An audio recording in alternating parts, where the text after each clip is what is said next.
पसीने का मेहनताना कभी बर्बाद मत करना।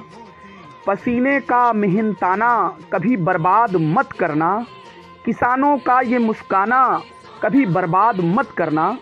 पसीने का ये मेहनताना कभी बर्बाद मत करना। किसानों का ये मुस्काना कभी बर्बाद मत करना। महीनों की कड़ी मेहनत से ये तैयार होता है। महीनों की कड़ी मेहनत से ये तैयार होता है। अन्न का एक भी दाना कभी बर्बाद मत करना। अन्न का एक भी दाना कभी बर्बाद मत करना।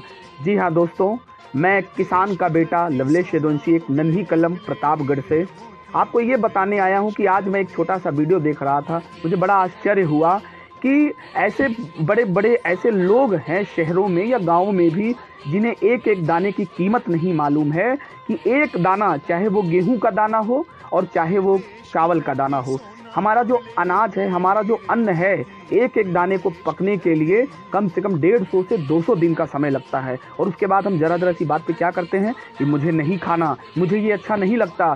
खाने के बाद चाहे हमने 4 दाने भी बचा दिए तो ये जान लीजिए कि हमने 150 से 200 दिनों की मेहनत को बर्बाद कर दिया।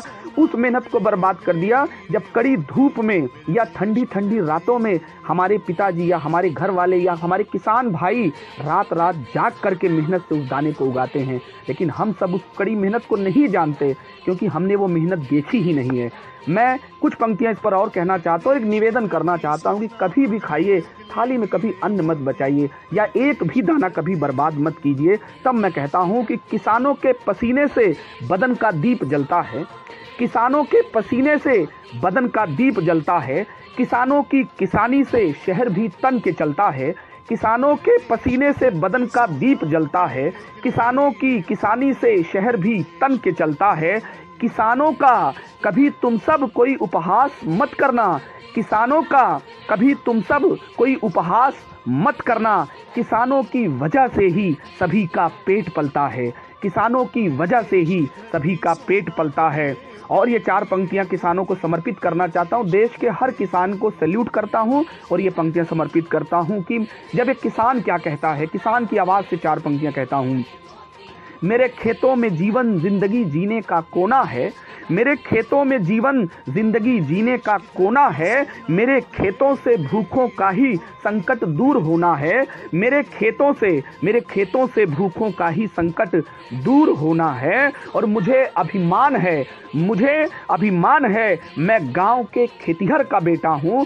मुझे अभिमान है मैं गांव के खेतिहर का बेटा हूं। मेरे खेतों में चांदी है, मेरे खेतों में सोना है। मेरे खेतों में चांदी है, मेरे खेतों में सोना है, मेरे खेतों में सोना है। और ये 4 पंक्तियां कहता हूं अपने पूरे देश के किसान को। भारत हमेशा से कहा जाता रहा है कि भारत कृषि प्रधान देश है और ये 4 पंक्तियां उनके लिए कहता हूं जिन्हें बड़ा अभिमान है अपने ऊपर, जो किसानों का मजाक तक उड़ाते हैं। उन्हें बताना चाहता हूं कि किसान की क्या कीमत है, कि ये ठंडी मस्त सुरीली सी हवा किस तरह से पाएंगे।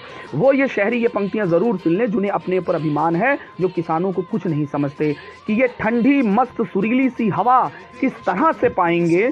ये ठंडी मस्त सुरीली सी हवा किस तरह से पाएंगे। ये कैसे फाग बसंती और सावन गीत गाएंगे।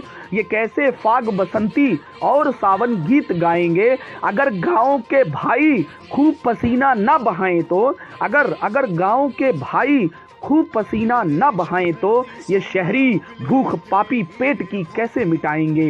ये शहरी भूख पापी पेट की कैसे मिटाएंगे। और अपनी ये अंतिम बात फिर से कह करके समाप्त करना चाहता हूँ और एक निवेदन के साथ कि देश के हर किसान का सम्मान कीजिए। किसी भी किसान का मजाक मत उड़ाइए, उपहास मत उड़ाइए। उनके एक एक दाने की मेहनत की कीमत को सोचिए और कभी भी एक दाना बर्बाद करने के पहले ये ज़रूर सोचिएगा उस एक दाने को पकने में कितने 150 से 200 दिन का समय लगता है मेरे दोस्तों। तभी अंतिम 4 पंक्तियाँ और एक निवेदन के साथ हर किसान का सम्मान कीजिए। मैं खुद किसान का बेटा हूँ। ये पंक्तियाँ कर करके अपनी बात समाप्त करता हूँ। पसीने का मेहनताना कभी बर्बाद मत करना। पसीने का मेहनताना कभी बर्बाद मत करना। किसानों का ये मुस्काना कभी बर्बाद मत करना। महीनों की कड़ी मेहनत से ये तैयार होता है। अन्न का एक भी दाना कभी बर्बाद मत करना। अन्न का एक भी दाना कभी बर्बाद मत करना। मेरे देश के सभी किसान वासियों को बहुत बहुत सैल्यूट करता हूं और उन्हें जय हिंद कह करके उनको प्रणाम करता हूं। और आपसे निवेदन है कि किसानों का सम्मान करें और कभी भी थाली में बचा हुआ खाना ना बचाएं। अगर बचाएं तो उसका सार्थक सम्मान करें, कोशिश करें हमेशा गरीबों की सहायता करें, किसानों की मदद करें। इसी के साथ मैं बहुत बहुत प्रणाम करता हूं देश के हर किसान को। और ये वीडियो अच्छा लगा हो तो ज़रूर शेयर कर दीजिएगा, चैनल सब्सक्राइब कर दीजिएगा। जय हिंद, जय भारत।